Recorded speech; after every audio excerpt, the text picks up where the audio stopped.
Hello,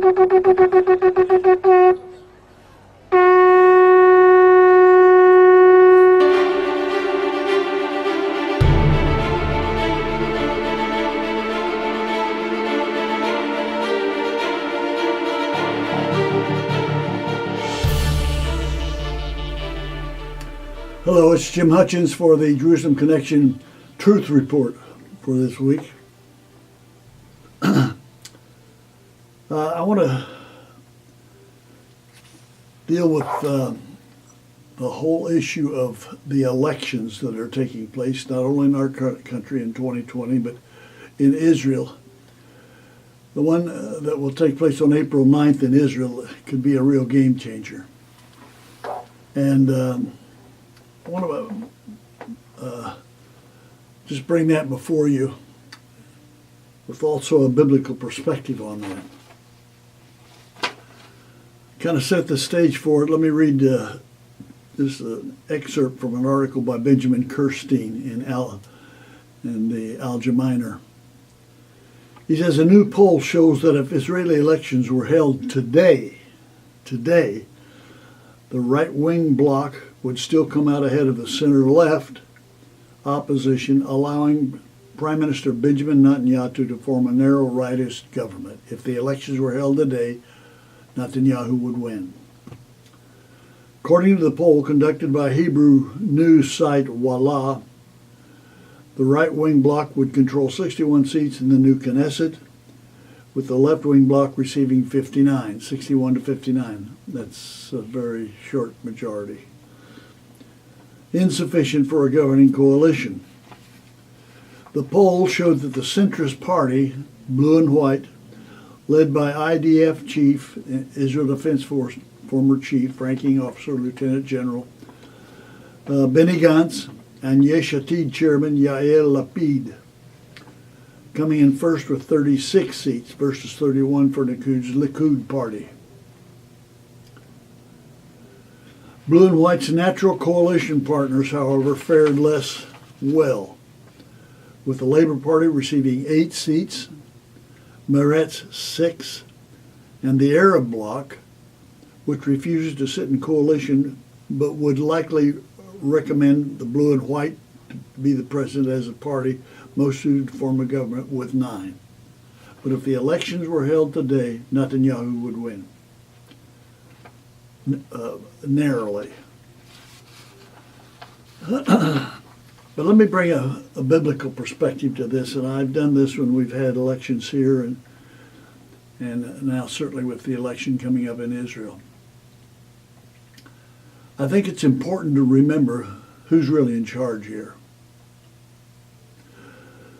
For example, Psalm 103, verse 19, Yahweh says this, Yahweh has established his throne in heaven, and his kingdom rules over all.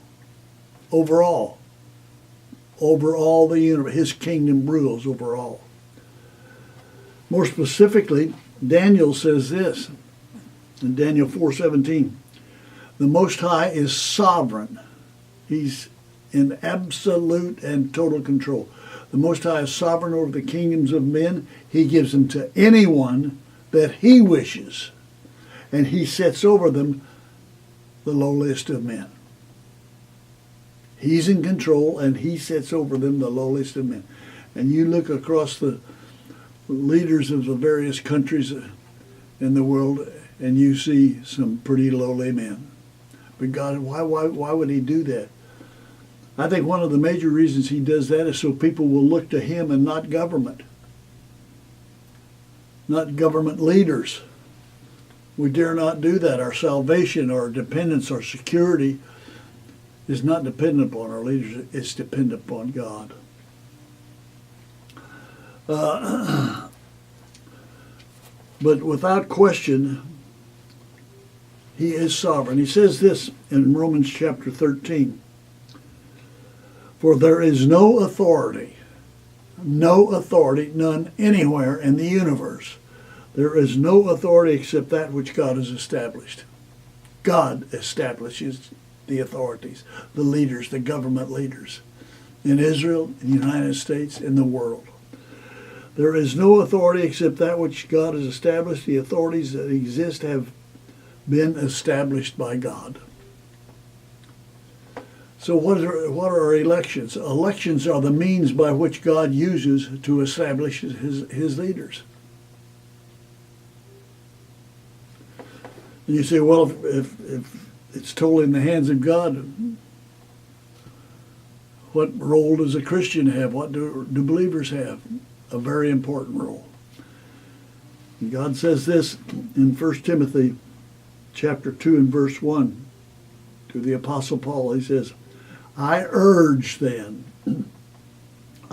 sense of urgency. I urge then, first of all, top priority, first of all, that requests, prayers, intercessions, and thanksgiving be made for everyone. Pray. He's speaking to believers, not to non-believers. He's speaking to believers. Pray. Who? For kings and all those in authority.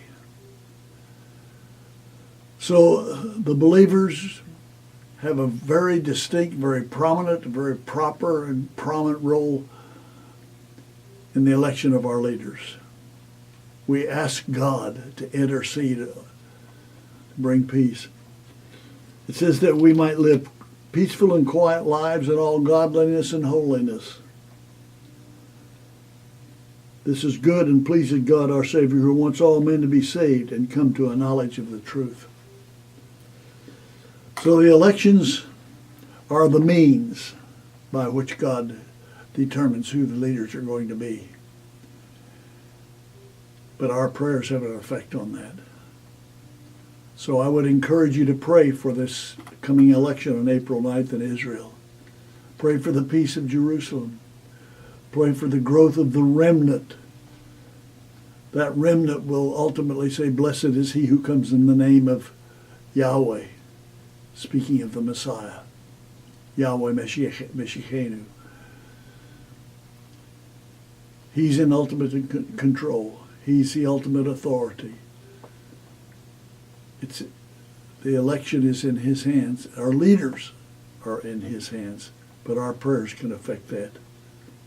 Make no mistake, our prayers affect who becomes our leaders. And that's the truth.